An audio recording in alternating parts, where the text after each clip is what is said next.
This is the Kenyan teacher presenting chemistry for the year 2016. This is chemistry paper 1, form 1 and 2 work. Welcome. In the year 2016, question number 1 actually came from form 2. The topic is effects of electric current on substances. So question 1 read that a student investigated the effects of an electric current by passing it through some substances. The student used inert electrodes and connected a bulb to the circuit. The table below shows the substances used and their states. So we have experiment number 1 all the way to experiment number 4. Then the substance used for experiment 1 was solid potassium carbonate.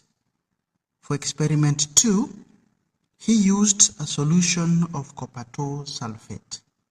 Experiment 3, we had sugar solution. And lastly, we had molten lead 2 iodide.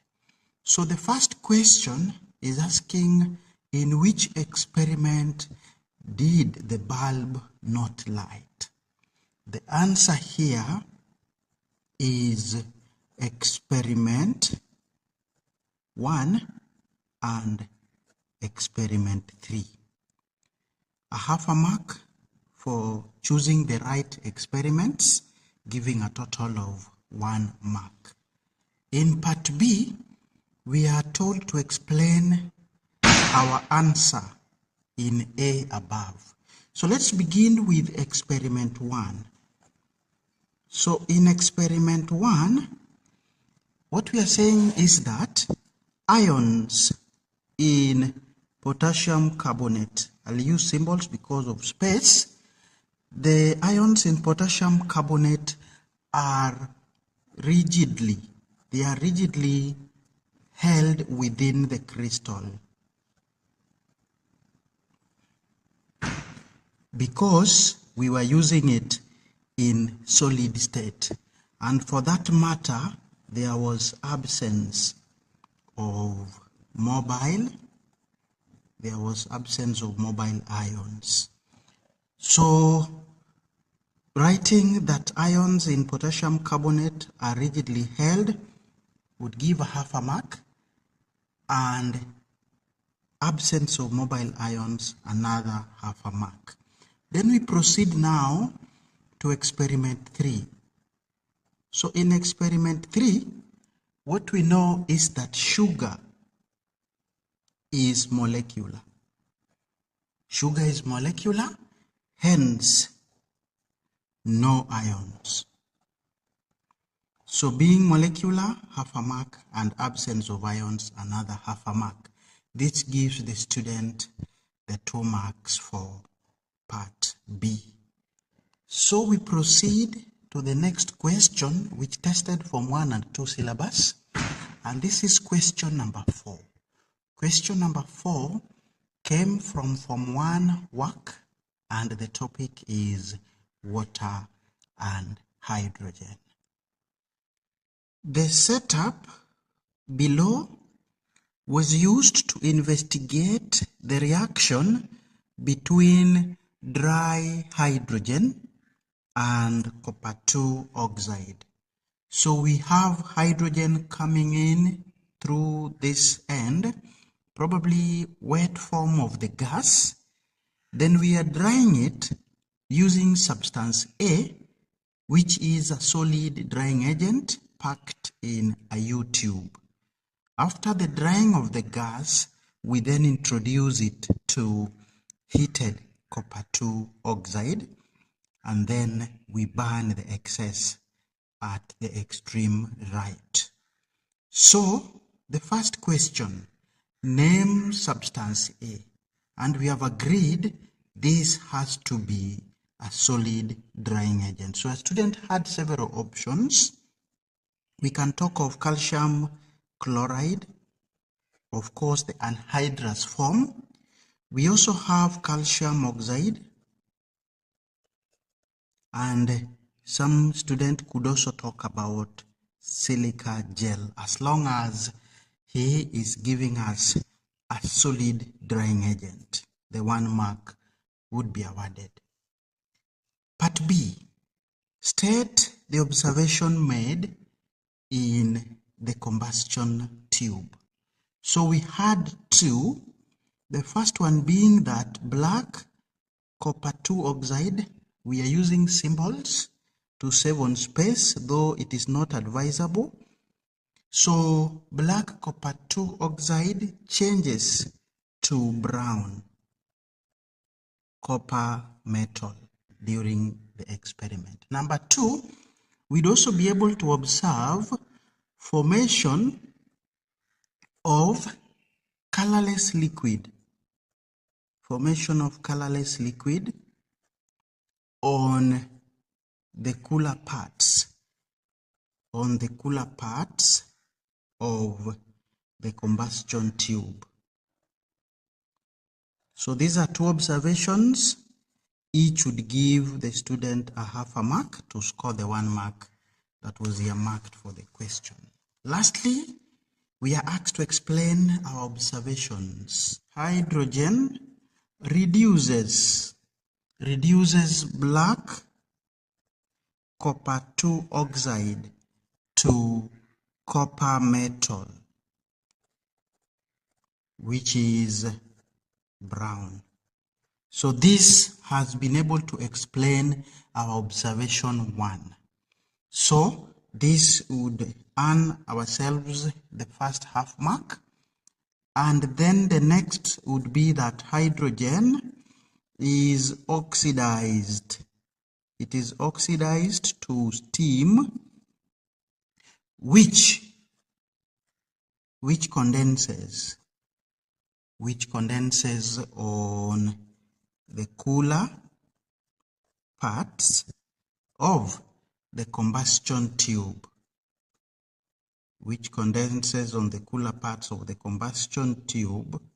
as colorless liquid. This another half mark for us to score the 1 mark for question number 4, part C. Next question is number 5. Number 5 is borrowed from the topic salts of Form 2. Starting with sodium metal, describe how a sample of crystals of sodium hydrogen carbonate may be prepared. So this question needed a student to also understand some reactions of carbon 4 oxide studied at Form 2 in the topic carbon and some of its compounds. So the correct procedure would be, we react sodium with water. And why we are doing this is to obtain sodium hydroxide solution. So that would be the first step. So react sodium, half a mark, obtain sodium hydroxide, the next half mark.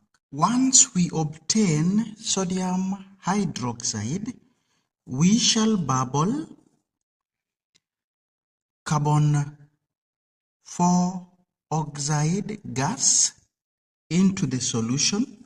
So bubble into the solution excess carbon 4 oxide. And why we are doing this is to obtain, we want to obtain sodium hydrogen carbonate. This reaction, as I indicated earlier, is understood from the topic carbon and some of its compounds in Form 2. So once we obtained the salt, we are required to prepare. This is solution, but we've been asked to crystallize it. So the next thing you do is to evaporate. Evaporate to saturation. Half mark. Lastly, we cool the saturated solution. We cool the saturated solution to obtain crystals of the salt that we are demanded to prepare by the question. So cooling would give the last half mark, total 3 marks. We proceed to the next question from Form 1 and 2, and this is question number 6, which came from Form 2. The topic is structure and bonding. So we are told ammonium ion has the following structure. It's drawn here. Your work was to label on the structure covalent bond and additive bond. So here, covalent bonds are many. We just pick one and tell the examiner that this is covalent bond. You could also pick this and that as well, because we do have 3 covalent bonds. Then this one here with an arrow becomes our additive bond. Each is 1 mark. We proceed to the next question from Form 1 and 2 work, and this is question number 8. Question number 8 was borrowed from Form 2. The topic is chemical families, and we were tested on properties of alkaline earth metals. Aluminium is both malleable and ductile. Part A, what is meant by malleable? This we know is the ability of a metal to be hammered into sheets. That is called malleability for a half a mark. And then ductile. Ductile, now, if a metal is ductile, then it is able to be drawn. It is able to be drawn into wires without breakage. That would give us another half a mark. And now to part B of the question.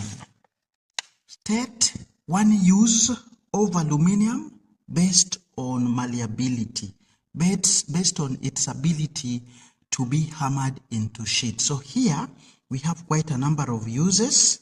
We have making cooking pans. We have making motor vehicle parts. We also have making aeroplane parts.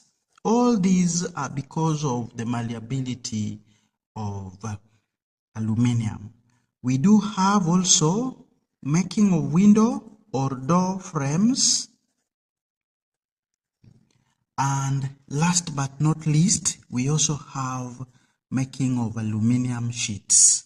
So any of those is based on the ability of aluminium to be hammered into sheets, not forgetting the making of aluminium foil used for wrapping food. Now, on ductility, we only have one use, and this is making of electric cables. We proceed to question number 10, borrowed from Form 1 work, and this is separation of mixtures. Iron 3 oxide was found to be contaminated with copper 2 sulfate. Describe how a pure sample of iron 3 oxide can be obtained. This is all about solubility.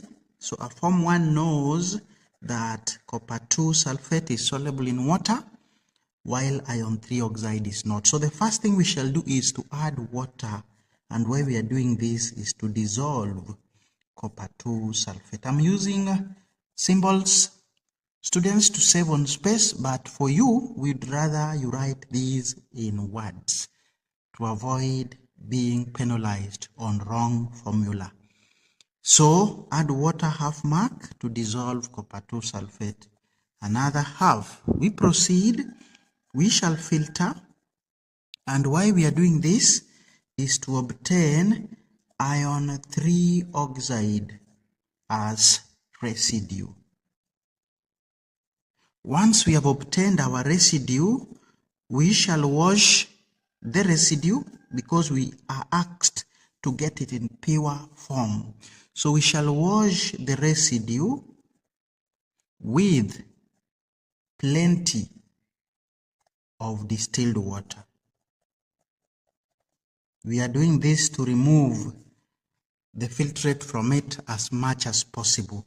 And then finally, we are drying between filter papers. This way, we shall produce, or we shall obtain, pure sample of iron 3 oxide. It was 3 marks, so add water, half a mark, to dissolve copper 2 sulfate, half mark, filter, half mark, wash, half mark, and dry between filter papers, half mark.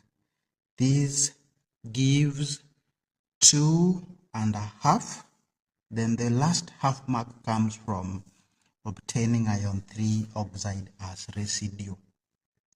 Good for that question. We move on to question number 12, borrowed from Form 2. The topic is chemical families, and it tested on displacement reactions of halogens. During an experiment, chlorine gas was bubbled into a solution of potassium iodide. So this solution contains iodide ions, and we are introducing a more reactive halogen, chlorine. So this one, or in this experiment, iodide ions would be displaced from their solution using a more reactive halogen, and that is chlorine. Question part A. Observations made. There are 3. A student was supposed to give us just 2. So the first observation would be solution changes from colorless. Actually, potassium iodide is colorless to brown. That will be the first observation for half a mark. Secondly, we also have the color of chlorine, and that is green-yellow. Green-yellow color of chlorine would disappear. The green-yellow color of chlorine would disappear for the next half mark. And then a student also had the option of seeing a black solid being deposited, and this is actually iodine. So any 2 of those observations for 1 mark. Now, part B, using an ionic equation, explain why the reaction is redox. So this part needed a little bit of more information on oxidation numbers. And we start by writing the equation, chlorine reacting with iodide ions in solution to give iodine in aqueous state and chloride ions going into solution. We would balance with a 2 on chloride ions and a 2 on iodide ions. Then let's now indicate the oxidation number. For chlorine, it is 0 based on the rules that were learned at Form 4. This state, oxidation state of iodide ions here, is -1. In iodine, 0. And chloride ions in solution, oxidation number or oxidation state is -1. So let's look at what has happened to chlorine. From 0 to -1, this is reduction or decrease in oxidation number, and therefore reduction. For iodine, we are moving from -1 to 0. This is increase in oxidation number and therefore oxidation. So those two take place at the same time, and for that matter, the reaction is redox. So writing this equation, 1 whole mark, explaining the oxidation number of chlorine decreases from 0 to -1, representing reduction, half a mark, and then oxidation number of iodine increasing from -1 to 0, representing oxidation, another half a mark. Total 2. Now to question number 16, form 2, borrowed from the topic of form 2 called structure and bonding. The atomic number of sulfur is 16, so the configuration is 286. The question went ahead to ask us to write the electron arrangement of sulfur, in particular in the following compounds. So hydrogen sulfide and sulfite radical. This question demanded the student to know how to draw the structures. So let's start with hydrogen sulfide. We shall have sulfur bonding covalently with 2 hydrogen atoms as follows. So the 2 sulfide atoms from the valence energy level would be used in bonding, and that would leave us with 2 pairs of lone electrons. So if you do the configuration of sulfur in this kind of a structure, you can see 2,8 for the inner electrons and 8 for the outer energy level. You can see that it is the valence electrons that are used in bonding, and after the bonding we now have 8 electrons on the outermost shell for sulfur. Proceeding to sulfide ion or sulfide radical. The bonding here is as follows. We have sulfur forming a double bond with one of the oxygens, and then single bonds with the 2 other oxygen atoms. These 2 which are bonded using single bonds are the ones that have the negative charges that finally give our radical the net charge of 2-. So one is found on this oxygen, another one on this other oxygen. The one that is double bonded to sulfur is neutral. So from here, we can see that out of these 6 valence electrons of sulfur, we used 1 to bond with oxygen here. We used another one to bond with oxygen here. Those are 2. And then we used 2 to bond with the neutral oxygen. Total used in bonding are 4. 1, 2, 3, 4. So out of the 6, we now have 2 that have not been used in bonding. For that matter, the configuration of sulfur in sulfite radical becomes 282. 1 mark for each. That is number 16. We proceed now to question number 18, and this tested Form 1 work on air and combustion. A water trough, aqueous sodium hydroxide, burning candle, watch glass, and a graduated gas jar were used in an experiment set up to determine the percentage of active part of air. Draw a labeled diagram of the setup at the end of the experiment. So down here, we shall have our water trough. Then we have inverted gas jar, There we are. Then we shall have a solution of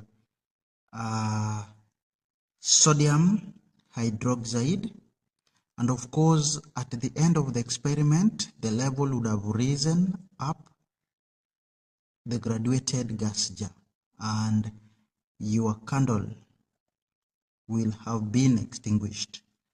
So that would be the diagram. You are told to label it. So this would be sodium hydroxide. Of course, show us that there is rise of sodium hydroxide in the jar. Then this one here is our candle, which has gone off now, and of course we have graduations on our gas jar, so it becomes graduated gas jar.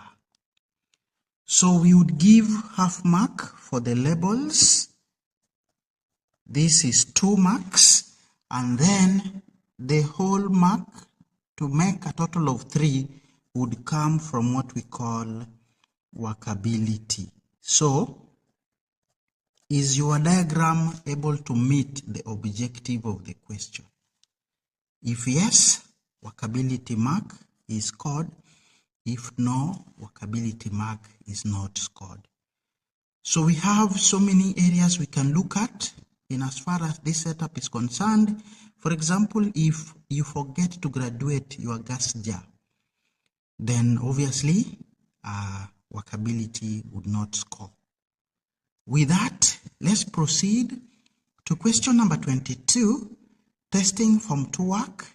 The topic is again carbon and some of its compounds, together with some bit of information from Form 1 work on methods of gas collection.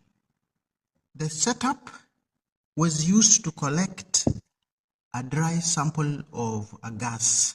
So we have our gas coming in. Our drying agent is calcium oxide, and we are using upward delivery or downward displacement of air to collect the gas. The question is asking, give 2 reasons why we cannot use the same setup to collect carbon 4 oxide. The first reason is carbon 4 oxide is denser than air. So obviously we can't use upward delivery to collect it. Number 2, we know our gas is acidic. Okay? And for that matter, it would react with our basic drying agent that we have used, and that is calcium oxide. 1 mark for each reason, totaling to 2. The next question from Form 1 and 2 work is question number 23, and this came from Form 1 work. The topic is acids, bases, and indicators. So we are told, given the following, we have wood ash, lemon juice, and sodium chloride. Name 1 commercial indicator that can be used to show whether the 3 substances are acidic, basic, or neutral. So here, any common commercial indicator would do. So we have phenolphthalein being one of them. A student would also give us methyl orange as an indicator, and even litmus would do. Litmus would do for that part. Any of those for 1 mark. The next question is asking us now to classify the substances. Under acid, I would have lemon juice. For the base, we would have wood ash, and finally neutral is a solution of sodium chloride. We would give 1 whole mark for sodium chloride and a half for the 2, because lemon juice is obviously acidic and wood ash is obviously a base. We proceed to question number 24, borrowed from Form 2. The topic is salts again. Describe how a solid sample of potassium sulfate can be prepared starting with 200 cubic centimeter of 2 molar potassium hydroxide. So this question needed a bit of information on the topic discussed in Form 3 called the mole, because the one reagent that we are given here, the concentration has been specified. So for that matter, a student was expected to know the mole ratios so that we know how much of a given concentration of the acid would be used for the experiment. So to know that, we would start by writing a balanced equation for the reaction. Of course, when we need potassium sulfate from potassium hydroxide, we would use dilute sulfuric acid. So the reaction would be as follows, and we would balance with a 2 on potassium hydroxide and a 2 on water. So you see here, the moles of potassium hydroxide to those of sulfuric acid is 2:1. So if you look at what we are given, if you work out the moles, the number of moles, we get 0.4. 0.4 for this. So a student had to go for 0.2 moles of sulfuric acid. Okay, so for that matter, to answer this question, we would mix, you find a way of preparing any 0.2 molar sulfuric acid. So for my case, I'll go for 100 cubic centimeter of 2 molar. It would give me mole of 0.2. There are several other options available. As long as the concentration would be 0.2 moles, we won't mind. So mix 100 cubic centimeter of 2 molar sulfuric acid with the one given 200 cubic centimeter of 2 molar potassium hydroxide. From here we shall get a resultant solution. So we shall heat the resulting solution. Heat the resulting solution to saturation. From there we shall cool to obtain crystals of potassium sulfate. So choosing the correct solution, half a mark, plus the acid, another half, heating half, cooling half, and then the equation showing mole ratios, 1 whole mark. Total 3. We proceed to question number 25 from Form 2, carbon and some of its compounds. Charcoal is a fuel that is commonly used for cooking. When it burns, 2 oxides are formed. Name the 2 oxides. So we have carbon 2 oxide and carbon 4 oxide. And of course, we are told to name. We may also accept the formulae. State one use of the 2 oxides. So here we had quite a number. Starting with the first, the second oxide, carbon 2 oxide, we can use it in fire extinguishing. We can also use it in refrigeration. We can use it in fizzy drinks. We also use it in food preservation. And for the carbon 2 oxide, we have extraction of metals that will be discussed in Form 4. We also have manufacture of fuel, where we mix it with water or steam, and we also have manufacture of methanol. So a student could pick one of the oxides and give its uses. We proceed. Question number 27 borrowed from Form 1. The topic is again methods of separation of mixtures, and this time round we are tested on solvent extraction.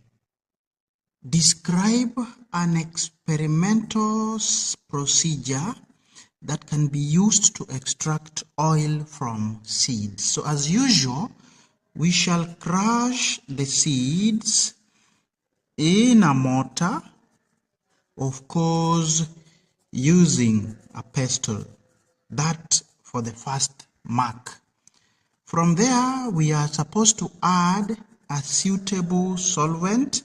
For me, I'm using propanol to get the next half mark. Then I will filter to obtain solution of oil in propanol. I'll receive this as a filtrate.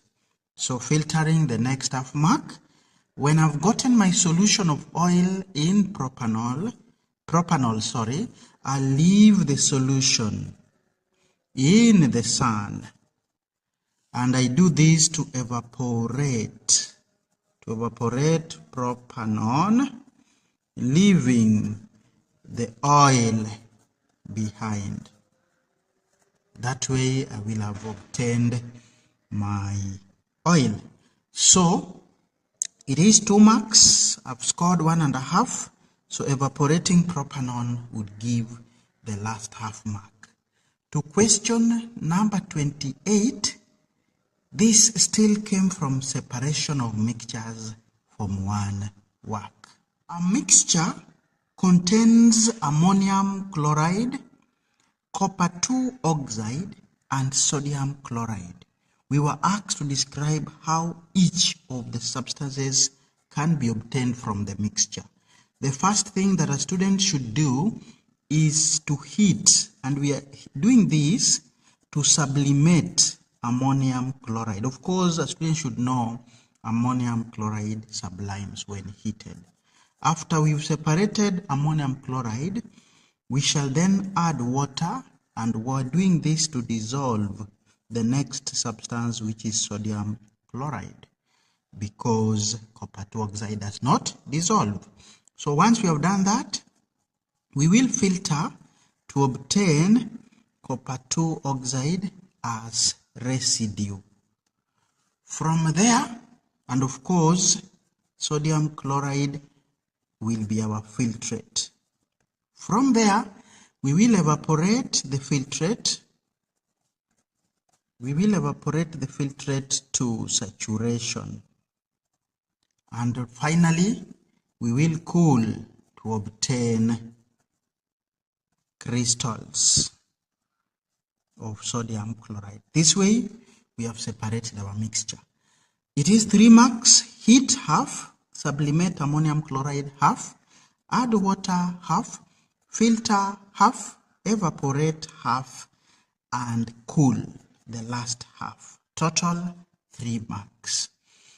In 2016, the last question touching Form 1 and 2 work came from number 29. Number 29 asked that when a student was stung by a nettle plant, a teacher applied aqueous solution of ammonia to the affected area of the skin, and the student was relieved of pain. So here would be that the substance from nettle plant is acidic. That would earn you the first mark, and then you continue that aqueous ammonia, being basic, as we know, neutralizes the acid from the nettle plant. So neutralizes the next half mark, totaling 2 marks. Students, I believe you've seen how important content from Form 1 and 2 is to to a candidate preparing for the final exams in Form 4. We urge that you go through these questions, master the art and the language of KCSE chemistry. We wish you the best as you continue with your revision, and keep it the Kenyan Teacher for more insightful content.